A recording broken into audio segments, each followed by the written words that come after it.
guys, this is Miss Pruitt, and I wanted to come and give you guys, I guess, a little bit more than just help on how to do number 10 and number 12. So what I want to do is go ahead and jump right in and look at number 10.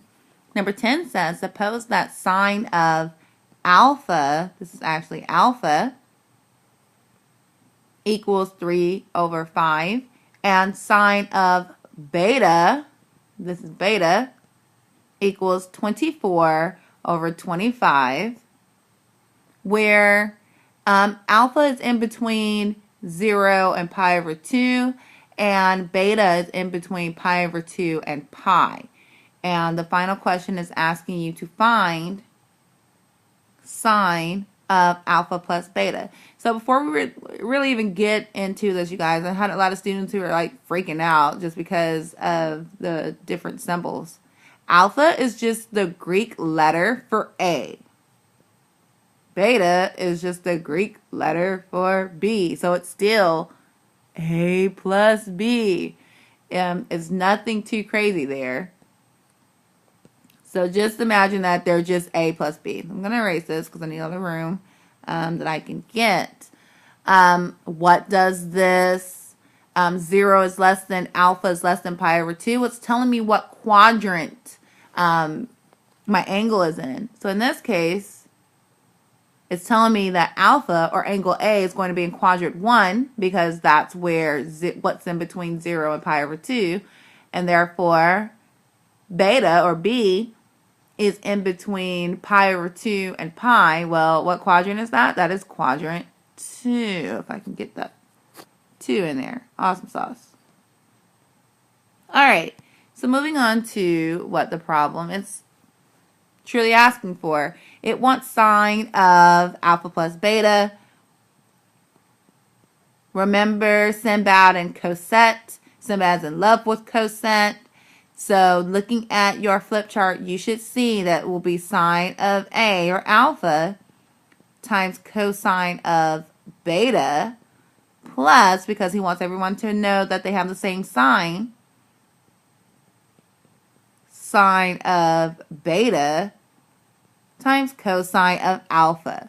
So this is what we're going to use in order for us to solve the problem.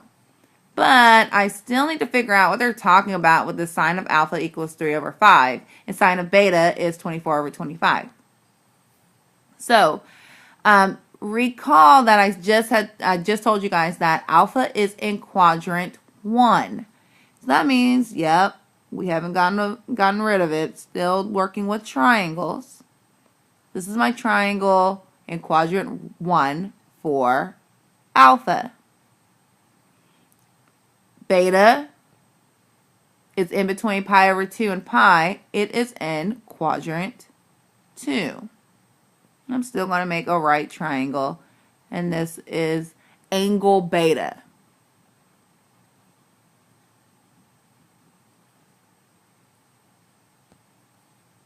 This is more correct if I put that that's angle beta. That's a huge beta. Angle beta. All right. So starting over here, sine of alpha equals 3 over 5. Well, what is sine? Sine is what over what? Sine is opposite over hypotenuse. So in this triangle, opposite of angle alpha is going to be 3. And my hypotenuse is 5. You don't notice this is going to be a special right triangle. And that special right triangle is a 3, 4, 5 triangle.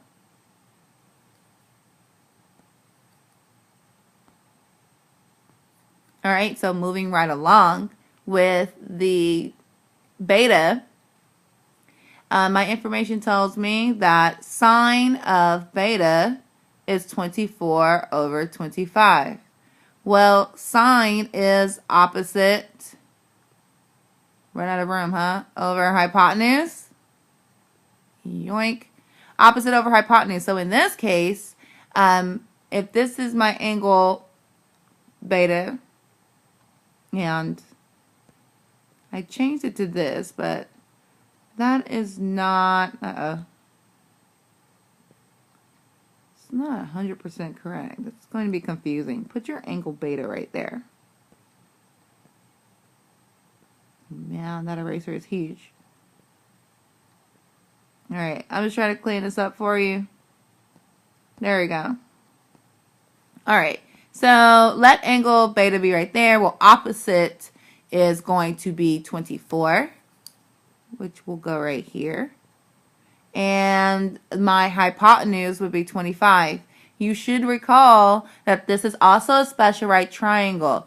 There's another special right triangle, just like 3, 4, 5 is a special right triangle. 7, 24, 25 is a special right triangle.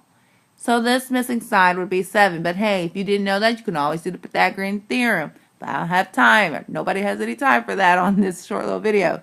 One thing I do want to point out, though, is this 7 is on the negative side of the x-axis.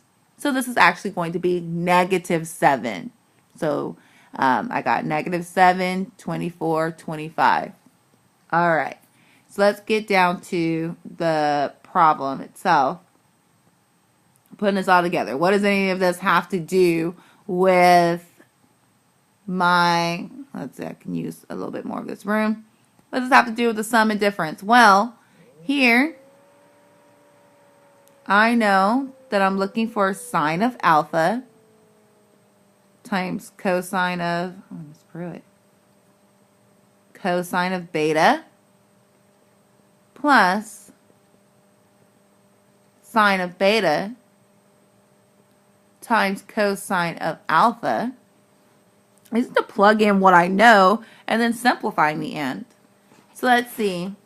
Sine of alpha. I'm going to look at my alpha triangle, which is on the left.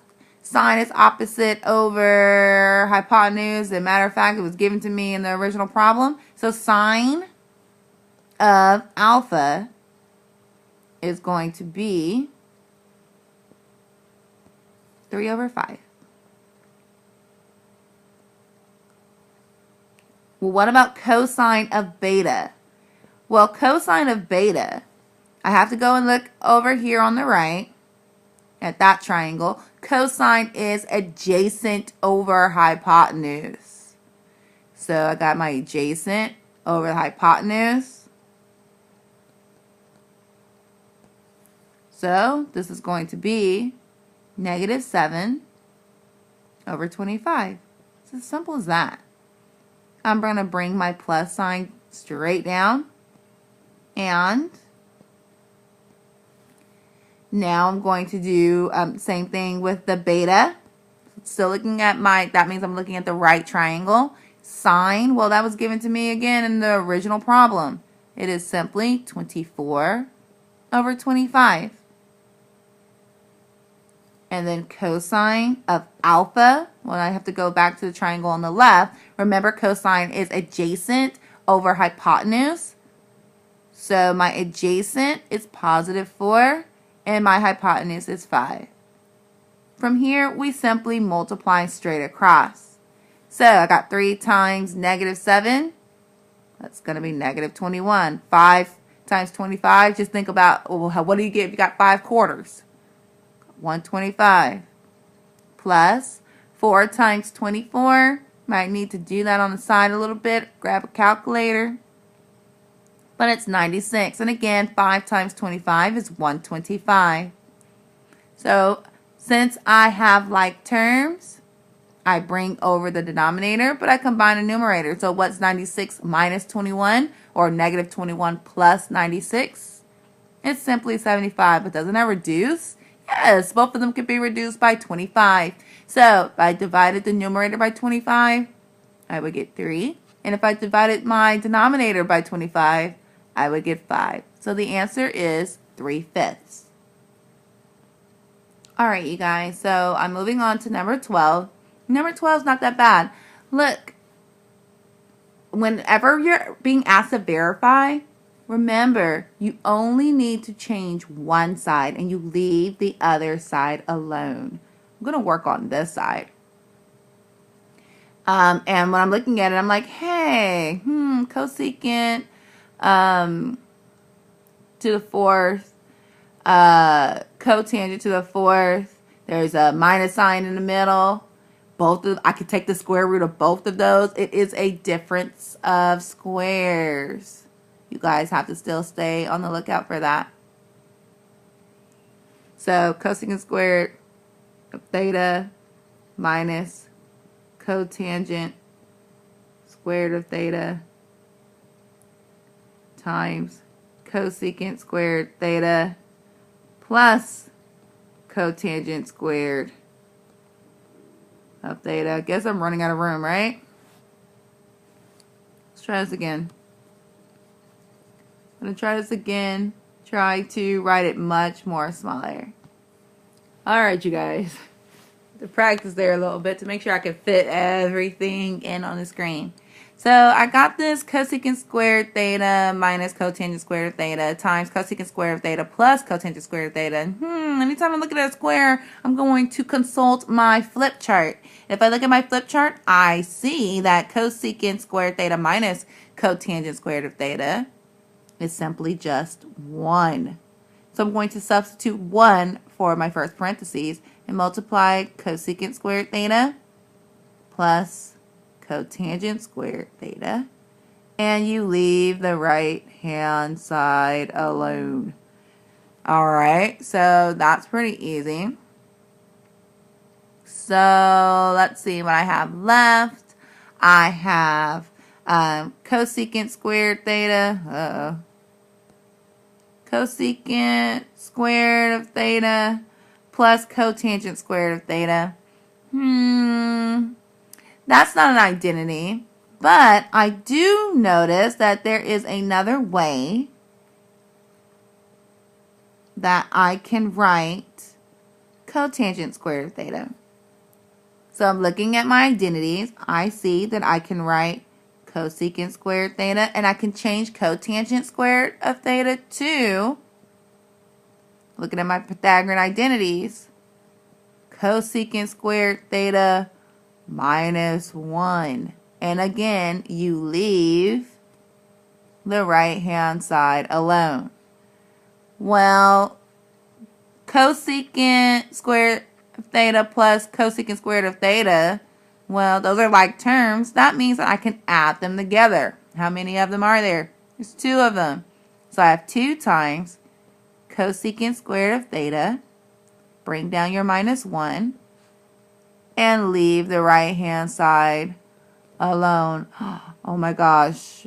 Look what I noticed. I noticed that my right hand side now equals my left hand side. And that's the answer, and I'm done.